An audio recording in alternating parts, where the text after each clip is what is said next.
It's my pleasure to introduce the next CEO of Personal Pens, Mr. Guy Person. Woo! Yay! Thank you all. As you all know, I'm deeply grieved that my inheritance of this pen-making company had to come at the loss of my dearly beloved father, Avery Person. If only he had taken off his tie before he checked to see what was wrong with the lawnmower. But now is not the time to dwell on the past. I'm looking forward to a bright and optimistic future with this company, and yada yada yada, you've heard it all before. Thank you all for being here today.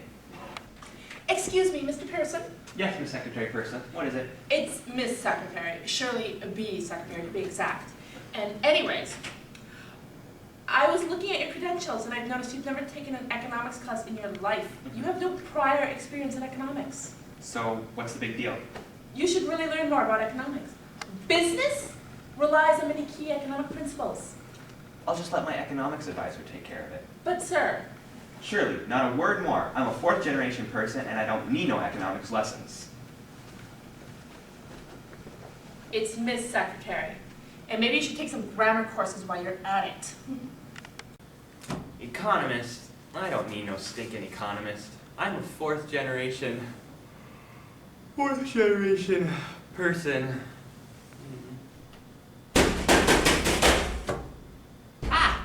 Who are you? I'm the macroeconomics fairy. But Oh, I know what you're thinking.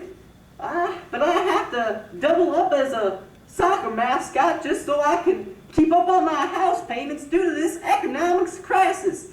But anywho, I'm here because you have a major economic crisis on your hands. what are you talking about? Well, where have you been in the last few hours? Haven't you heard the world's supply of gas has suddenly run dry? Yep, that's right. Every oil refinery in the world has suddenly run out of gas. Well, except for one. But they had the first annual Bring a Flamethrower to Work Day. It didn't go over very well. Okay, well, so we have no gas, but why should I be worried? What? Don't you see the obvious economic implications? No, nothing coming to me at the moment. Man, your situation is worse than I thought. Let me lay down the basics. Oil, gas, whatever you call it, falls under the economic category of land. Land is one of the four resources that we have in this economics world, along with labor, capital, and entrepreneurship. Manureship? You mean we have a boat full of poop as a resource? I'm not getting any of this. Okay, let me explain. Labor, as in the actual physical labor used for production, aka all your disgruntled factory workers that you love to boss around all the time. Oh yes, it is sure is fun bossing around all those little people. Ahem. Anyways, next you have capital. Produced goods that are used in the production of other produced goods, aka your big old pen factory downtown. And next you have entrepreneurship, the ability to organize land, labor, and capital for production, start-up businesses, and all that fun stuff. AKA your great-grandpappy who saved your sour and uneducated behind by starting up this pen factory a gazillion years ago, passing it down the family line so you can just now mooch off all the entrepreneurship skills he had without having one lick of any such mad skills in your own self. That's a bit harsh. Sorry, man. I didn't mean it quite like that. You see, these are hard times for such fairies like me. It's not like I'm some fairy godmother who goes around granting wishes or something. I have to actually crunch numbers. Anywho, back to what we were originally talking about. Land, which is all the resources that occur naturally among nature, aka all the oil that isn't there no more. This is because land is a limited resource, which means when it's gone, it's not going to be coming around knocking on your door for trick-or-treats no more. No, when it's gone. But what does this gas crisis have to do with me? My company makes pens.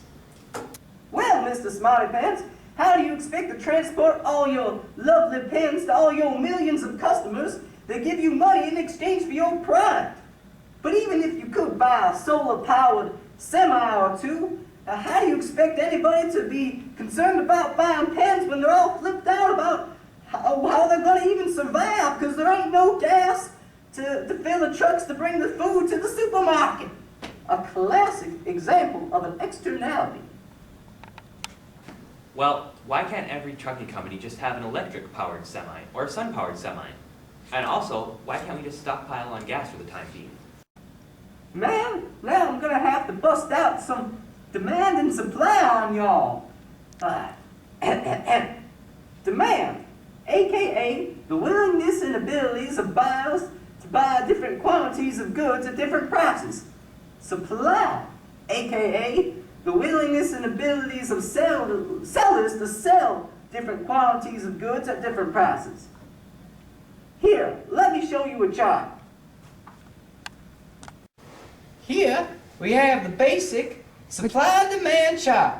Quantity on this axis and price on this axis. Here, we have the line for demand.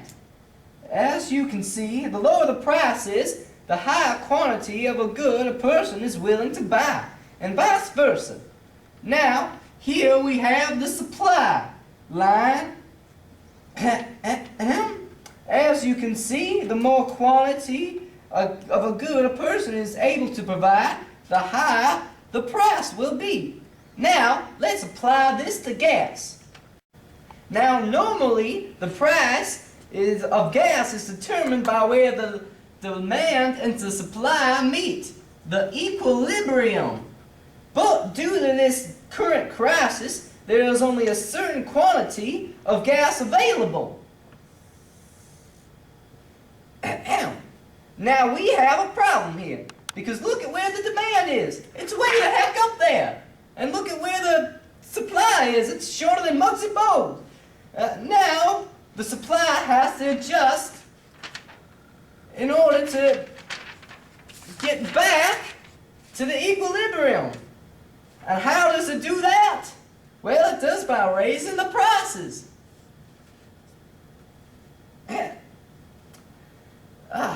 As the quantity of gas becomes less and less, the price has to keep on going up and up. Yes, and the price will continue going up and up and up until the only person will be able to buy gas is Donald Trump. And then there'll be a time when even he won't be able to buy it. The price will keep on going up until gas is altogether gone. As for alternative fuel, the demand is so high right now, and the supply so low, that the price will be ridiculously high for a while, until some more solar-powered semis or whatnot are made. Then the price will eventually come back down to the equilibrium. But who knows how long till that will be? So you're saying that unless my company wants to go bankrupt buying transportation, we're pretty much out of luck? Well, according to the basic laws of macroeconomics, things are looking pretty grim. Ugh, I hate the basic laws of macroeconomics. Hate is a strong word. I'd rather say highly incompatible with internal preferences. But that's just me. Anywho, don't give up hope, man. Let's analyze this situation.